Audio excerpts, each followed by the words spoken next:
Hello, it's Wayne McCallum, the Regional Biodiversity Coordinator, and I'm on the shores of the mighty Okana River, near Little River. We just had a community planting today, and I've got a couple of people from the City Council who are going to talk about the planting. Find me in here, closer. Yeah, we've just been planting the area with the local population of Little River. We've had about, I suppose, about 40 people, and a mixture of sedges and flaxes down low, and native trees along the bank here. And it's all about beautifying the waterway and improving the ecology, particularly for some of the birds that are in here. Crested grebes, the squawk, the grey ducks, all the rare and endangered species that happen to live on this river here and some of the other streams around Banks Peninsula. So what would the vegetation have been here, you know, before it all sort of got removed?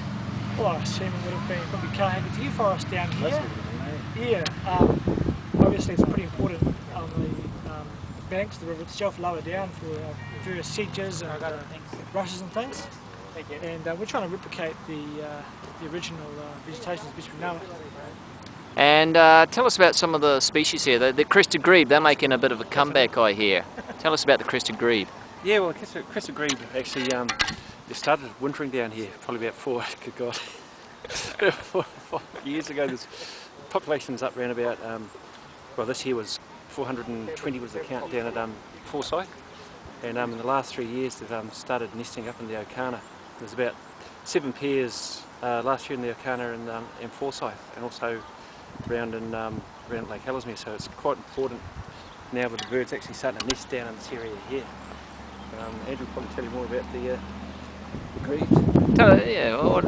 Give us a grebe fact there, yeah, Andrew. The grebes haven't nested on lowland waterways for over 100 years, and they began to winter on Lake Forsyth, as Phil just said, and they began to nest a few years later on the river here, and the Kaituna River and a few others, which is amazing. And they've been using mainly willows, and you can see the willows have been sort of encroaching on the water, and they've been cut down by farmers and the Okana and so forth. So we're trying to retain some of those willows, but also replace them with some of the native vegetation that the grebes can also utilise. So the return of the grebe, it's a little bit of a success story for biodiversity in lowland Canterbury. Yeah, they've done it under their own steam.